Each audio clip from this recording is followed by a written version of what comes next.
Tapi ini sandwich generation emang sekarang lagi hip banget. Karena kayaknya sandwich generation itu juga sesuatu yang self-proclaim gak sih? Orang-orang yang merasa berada di posisi sandwich generation ini akan merasakan dihimpit. Nah, dihimpit ya. Biasanya rentan menghadapi stres. Saat daya hidup seseorang itu berkurang, dia akhirnya mengeksploitasi sekitarnya.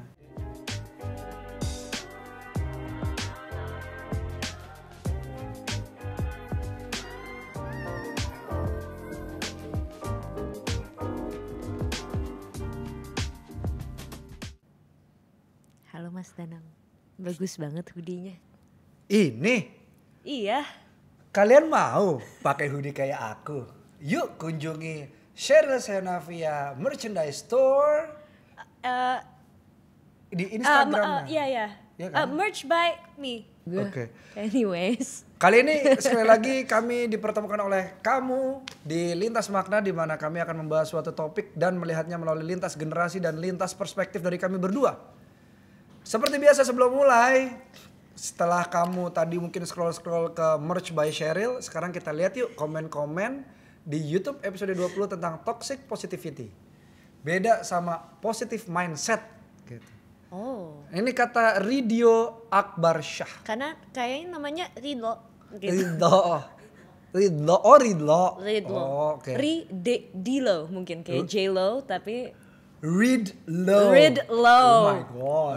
Right, Yi. Saya sering menjembatani kesalahpahaman antara orang tua dengan adik saya. Di mana? jangan dicari dong. Oh, sorry. Di mana beda generasi, beda input. Pendidikan formal maupun informalnya. Dengan acara ini serasa punya grup WA yang senasib. Waduh, tuh kan. Bener nih. Itu dia. Terima kasih sudah menganggap kami teman grup WhatsApp ya. Kami merasa senang bisa ada di dekat kalian gitu. Anyways, ini lagi dari episode 32. Ini ada IMMGS. Mas Danang, Kak Sheryl, how to survive this sandwich generation menurut persepsi kalian? Loh, kirain mau ngebahas selingkuhnya. Kenapa bahas sandwich? Iya ya. Oh ini kayaknya yang nge-bridgingin teman-teman di CXO untuk topik kita hari ini. Oke, jadi menurut di aku. episode 32 ada yang nulis ini ngomongin tentang sandwich generation. Ini menarik karena banyak banget istilah-istilah baru. Sebenarnya ini nggak baru kalau di luar negeri, tapi di sini tuh banyak banget istilah-istilah baru termasuk sandwich generation. Yeah, that's true. Dimana di sini tuh orang-orang di Jakarta terutama ya, di kota-kota besar itu semua hidupnya serba cepat dan Betul. mau nggak mau makannya cuma sandwich.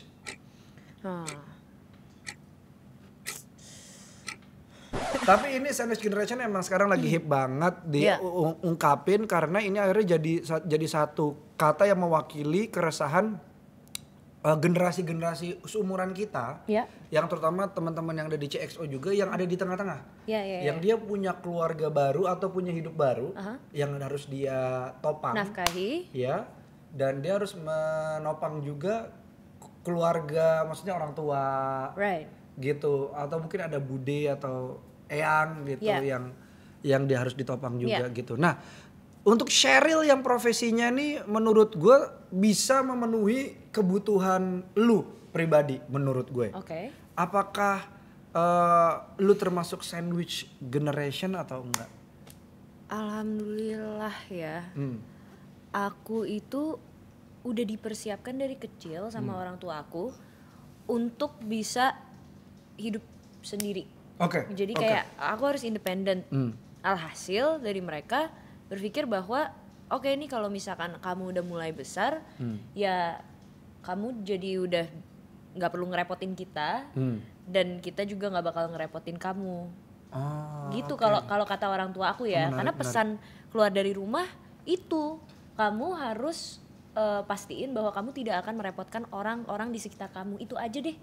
Terserah gitu, itu kata papaku sih gitu. Tapi kalau Mas Danang sendiri gimana? Maksudnya your whole life, do you feel like you are also in the sandwich generation? Kurang lebih. Karena kan tadi kita pukul rata kan, secara general itu kan kita adalah kaum-kaum yang kemungkinan besar ada di sandwich generation. Iya. Are you in it too? Kebetulan aku sama Mas Sheryl. Oke. Enggak.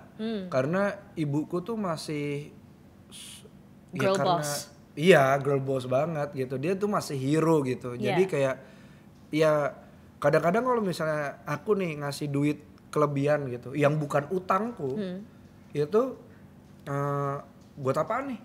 Udahlah nggak usah buang-buang duit. Lu buat ibu enggak gue masih bisa gitu. Right. Tipenya yang kayak gitu ibuku. Jadi kayak aku ngebantu urusan rumah tangga ya memang sudah ada porsinya. Gitu karena kan sekarang juga aku pulang ke rumah ibuku karena ada mbahku kan. Takut ada apa-apa kondisi kayak gini mendingan kami ngumpul aja gitu. Jadi aku sih alhamdulillah tidak sandwich gitu karena menurutku pribadi jadi sandwich itu kalau lu diberi tanggung jawab. Kan kalau misalnya Sheryl ngasih orang tua atau aku ngasih orang tua itu kan karena kita mau mengambil tanggung jawab. Betul. Ya kan? Betul. Emang it's not against our will tapi it's something that we are willing to do. Iya. Itu aku rasa mungkin itu tidak termasuk sandwich generation ya. Mungkin ke ini ya girl generation. Nah, ini ada selintas fakta bermakna. Kaget ya, sorry ya. Selintas fakta bermakna. Sandwich generation adalah suatu istilah yang dipakai untuk menjelaskan generasi yang memiliki tanggung jawab menghidupi kehidupannya. Rumah tangganya sendiri ya. Juga kehidupan orang tuanya seperti itu. Karena kayaknya sandwich generation itu juga sesuatu yang self-proclaim gak sih? Nah, menarik. Ini menarik. Gitu, ini menarik, kayak ini menarik.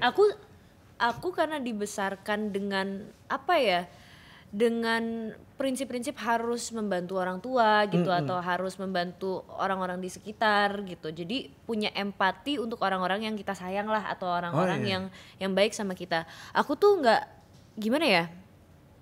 Kalau ngelihat apalagi financially, mungkin aku belum di usia yang pernah mengalami ini atau apapun itu. Tapi even orang pinjem duit deh. Aku kalau misalkan memang ada lebih, aku udah anggap duit itu ya udah itu buat dia gitu. Karena aku nggak suka ngerasa kalau orang ada yang berhutang sama aku. Oh sama. Aku nggak bisa ambil beban kayak gitu. Jadi mending gue kasih ke lo, terserah seikhlasnya lo aja kapan mau balikin ke gue. Ya udah kasih balik ke gue. Tapi kan aku nggak mungkin kayak gitu sama orang tua aku. Ya memang. Gitu tidak. Kayak itu aku udah tanam kayak gitu. Jadi kalau ada yang bilang kayak aduh gue harus ini buat ini, kayak oke, mungkin gue cuma bisa bayangin apa yang lo laluin, tapi gue nggak bisa sepenuhnya paham kenapa lo nganggep itu sebagai beban. Toh itu juga orang tua lo yang lahirin lo dan lain sebagainya. Kalau aku sih ngerasanya gitu ya.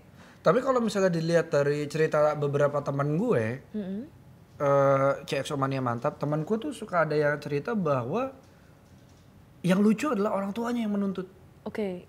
Nah, that's a different case, right? Itu a different case. Iya, itu makanya aku bilang terjadi sandwiching itu adalah karena itu jadi sebuah adjektif. Iya kan?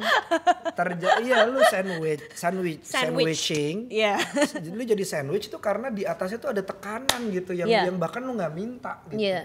Gitu. Kalau kita kan emang ngambil tekanan, jadi kita pun tidak merasa tertekan karena memang itu kewajiban gitu. Jadi sandwich generation ini kurang lebih ini dari risetnya tim CXO ya, CXO Mania Mantap.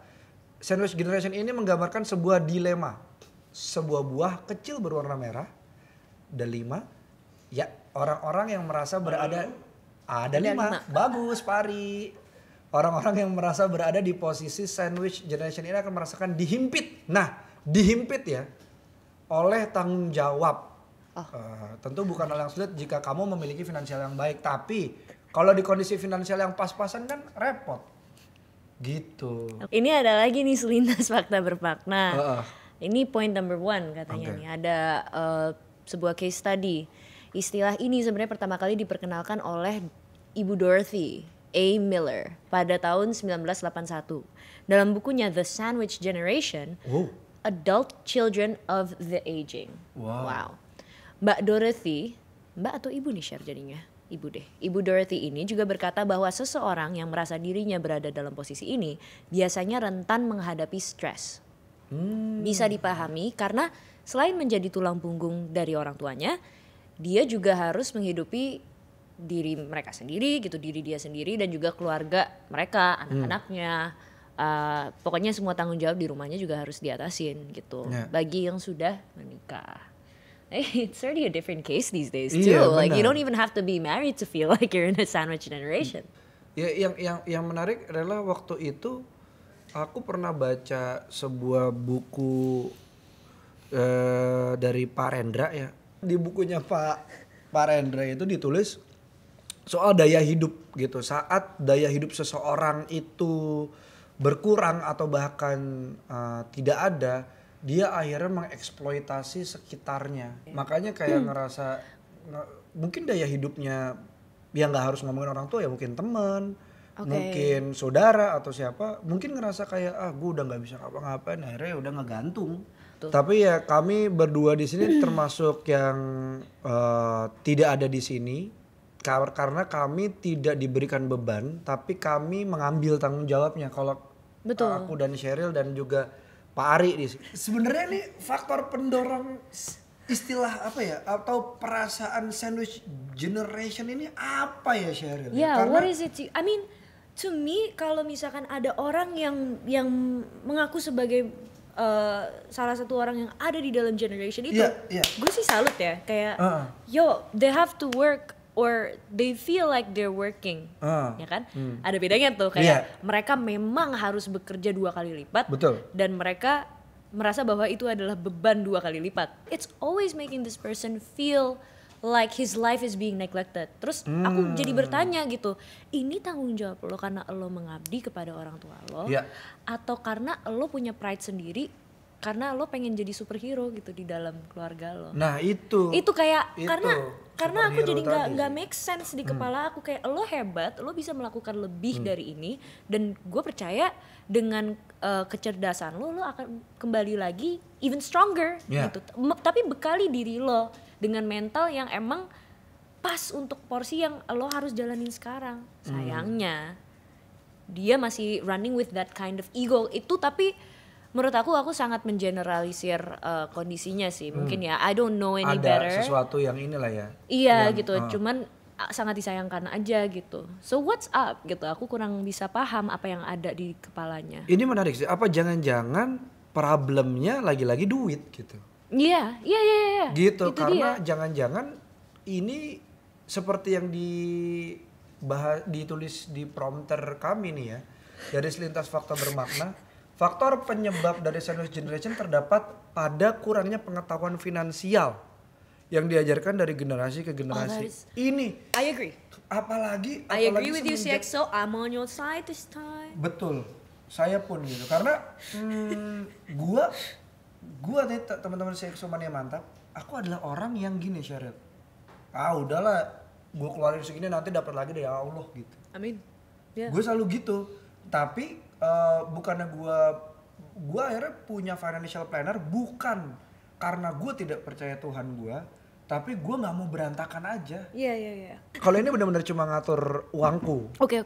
Jadi seenggaknya aku punya standar hidup. Yes, so you know your expectations, you know expenses. Expenses sih. Manage your expectations juga nggak, Mas? Betul. Dengan itu financial planner. Betul, karena misalnya aku punya uang segini, ini bukan buat sekarang, buat nanti.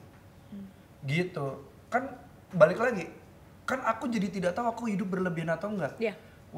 Bukan aku tidak percaya sama rezeki dari beliau, tapi kalau rezeki beliau aku weh gitu kan jadi berlebihan. Betul.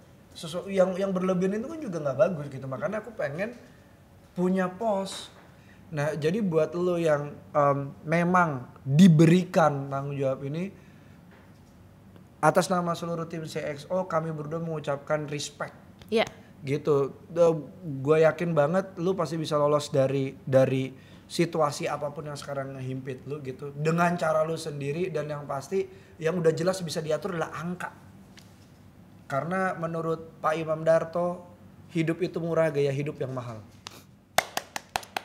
Gitu. Menurut Mas Danang, tapi sebenarnya kalau misalkan kita harus mengatur investasi kita dari sekarang nih ya gitu, maksudnya dengan kita bisa search ke YouTube, kita bisa cari dari, pokoknya udah banyak sekali platform to find these kinds of information.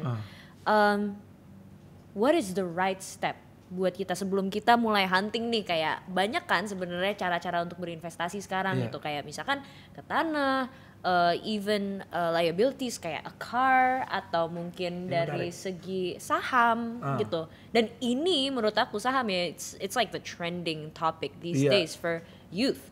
What is it? Where should we start? Aku tuh bukan orang yang ngerti banget financial, tapi semenjak aku ngobrol sama financial plannerku, yang ternyata esensi yang aku tangkap adalah gimana caranya kita nahan diri. Aku bisa dapat duit 10.000 misalnya gitu. Gimana caranya gue hidup cukup 1.000, 9.000-nya buat nanti. Karena sekarang gue masih bisa dapetin 10.000 gitu. Gimana nanti gue kan hidup, aku kan berencana hidup tuh 300 tahun ya, semisiluman aku. Oke. Nah jadi gimana pas 300 tahun itu ya kerjaku cuma ngilang gitu. Gimana caranya aku tuh ngumpulin duit ini waktu buat aku nanti tua, buat aku nanti kalau ada apa-apa, ada orang yang minta dibantu atau apa gitu. Gimana caranya tuh? Akhirnya harus nahan diri kalau aku, makanya tulisan itu jadi jelas. Tulisan tuh jadi jelas karena kayak kadang-kadang kita kan suka ngeluarin duit kecil yang nggak sadar kan. Yuk lebih nahan diri lagi gitu. Gitu. Jadi nahan diri untuk beli yang pengen-pengen, yang sekunder tersier ntar dulu deh, kebutuhan utama dulu gitu. Gimana caranya itu diatur deh tuh angka tuh. Itu kalau nggak ngejebak kita tuh. Resek banget tuh. Ada juga ya yang motivasi beberapa orang merasa bahwa kalau misalkan mereka menaruh sebuah target yang emang bisa didapatkan di kemudian hari gitu, mereka malah jadi lebih gigih untuk bekerja, lebih semangat dan lain sebagainya gitu. Ada juga kalau misalkan kamu jatuh kepada kategori itu, it's okay. You don't have to always look down because sometimes just like stocks, seperti saham kan ada high risk ada low risk gitu. Kalau misalkan kita pengen mainnya itu adalah high risk, you wanna gamble on everything that you have, be my guest gitu, be our guest. Bener dong gitu, karena kan kalian yang paling tahu batasan kalian sendiri. Dan yang menarik soal batasan adalah jangan-jangan kita harus ngebatasin juga kali ya. Batasan itu. Ngebatasin misalnya gini, kan kebetulan orang tua kita Sheryl itu orang tua yang udah lo pokoknya jangan ngerepotin orang, gue nggak akan ngerepotin lo, tipenya gitu. Tapi kan ada yang nggak gitu. Betul. Yang opposite-nya itu pasti ada lah. Mungkin kita juga harus ngasih batasan kali ya. Pak, Bu, saya cuma punya duit segini per bulan buat bapak ibu. Cukup nggak cukup silakan dikelola. Karena saya juga mesti gini. Kalau aku sih berpikir itu tuh jalan yang fair. Dikasih tunjuk, dikasih lihat ini saya dapat segini. Saya cuma ngasih sebulan gini, jangan tiba-tiba minta apa yang tiba-tiba gajinya seberapa tuh nggak seberapa, tiba-tiba aduh banjir nih minta kapal selam dong gitu kan. Bukan kapal selam, yacht, minta yacht. Weh anjir keren. Gitu sih, kayaknya itu menarik sih untuk dikomunikasikan gitu. Supaya lu tidak merasakan beban kali ya. Iya gak sih gitu, dan tidak jujur sama orang terdekat lu untuk bilang bahwa gue mampunya cuma segini gitu. Karena akhirnya setelah gue punya financial planner, gue bilang ke ibu, aku bilang ke ibuku bahwa ya udah saya segini, gitu, bisa nih segini gitu. Nice. Gitu sih. But forget about like our experience. It's just a story to tell. That's a story to tell. Karena menurut aku juga dan menurut tim CXO dari kami merasa bahwa if you always keep your heads up, the higher power will give their hardest battles to their strongest soldiers. Setuju sih. Jadi kayak kalau kamu pass, kamu akan dapat reward yang gede banget. Exactly. Gitu. Dan Tuhan tidak akan memberi kamu cobaan melebihi kapasitas kamu. Jadi menurut aku itu yang aku harus selalu ingat. Kita harus coba untuk selalu setuju ingat. Sih. Jadi butuh ketenangan juga untuk bisa mecahin apapun yang ada di dalam. Karena menurut aku gini, saat orang bawa masalah dia pasti bawa solusi. Karena Tuhan menciptakan semua itu berpasangan. Itu doang yang aku percaya dari dulu gitu. Nah, Luf juga nyari tadi di dalam. Banyak dari teman-teman kita menurut CXO Lab merasa terjebak di situasi sandwich generation ini dan mendapatkan tekanan secara psikologis. Karena berada di posisi ini dapat mengganggu pekerjaan, pergaulan, bahkan memicu konflik dalam kehidupan keluarga. Gitu. Berada di posisi ini sangat tidak menyenangkan dan merasa diri ini berjuang sendirian menghadapi semua masalah. Jadi ada baiknya menurut CXO Lab, temukan teman yang mampu mendengarkan atau mengalami hal yang sama. Ada selintas kata bermakna, Mas Danang. Cakep. Apa itu? Tak melulu. Lulu, tungku-ungku, dupsu, somepu. Tak melulu dilupakan dengan tangisan. Terkadang obat dari masalah hidup adalah ngobrol, bertukar pikiran. Tapi hati-hati, kadang-kadang setelah bertukar pikiran ada peminjaman. Careful. Itu udah dikasih tahu sama tim CXO ya. Ngobrol bisa jadi obat, tukar pikiran pun. Tapi hati-hati, setelah tukar pikiran ada peminjaman. Pikir-pikir sebelum tukar rekening. Yes. Yeah. Dan terakhir juga kalau dari aku nambahin sedikit adalah dikomunikasikan. Iya. Diobrolin gitu. Iya. Yang terakhir conclusion dari tim CXO Lab. Oke.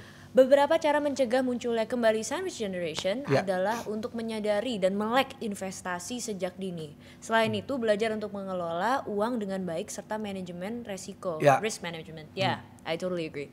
Kurangi pola hidup konsumtif. Betul. Serta mendaftarkan dirimu dan orang tuamu pada proteksi asuransi. Cari juga yang tepat. Cari yang tepat. Baik asuransi kesehatan maupun asuransi jiwa. Juga menjelaskan mengenai dana pensiun kepada orang tua. Intinya ini semua supaya kita nggak meneruskan rantai yang sama kepada keturunan kita selanjutnya. Karena tergandeng gitu sama our kids, cucu-cucu kita, cicit-cicit kita gitu kan. Coba untuk dipikirkan dan dipersiapkan secara matang. Hal yang kira-kira kamu butuhkan dan generasi penerus kamu butuhkan untuk perihal finansial dan lainnya yang berkaitan. Betul. Jangan sampai mereka susah Terima seperti kasih kita. tim CXO Lab. Gitu. Ya, baiklah kalau begitu kurang lebih tentang sandwich generation gitu. Besok mungkin kita akan ada pizza, hot dog, burger. Jadi silakan kami tunggu share tentang mungkin kalian ada yang mau cerita dan membuat kalian lebih baik sedikit dengan bercerita di kolom komentar tentang perjuangan kalian menjadi sandwich generation. Kami akan baca dan yang pasti sekali lagi kami berdoa untuk lo bisa tetap kuat berjuang sebagai sandwich generation kalau lo ada di posisi itu. Tapi kalau lo yang belum merasakan tanggung jawab, tolong jangan konsumtif.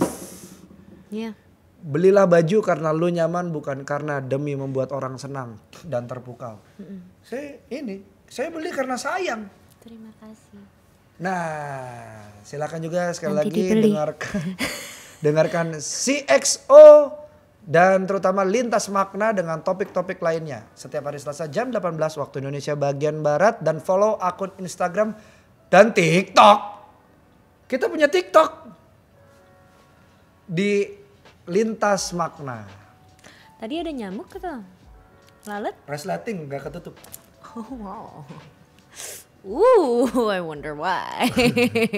Dan dengerin terus Lintas Makna di Spotify dan Apple Podcast. See you guys later. Thank you. Bye. Peace, Chris.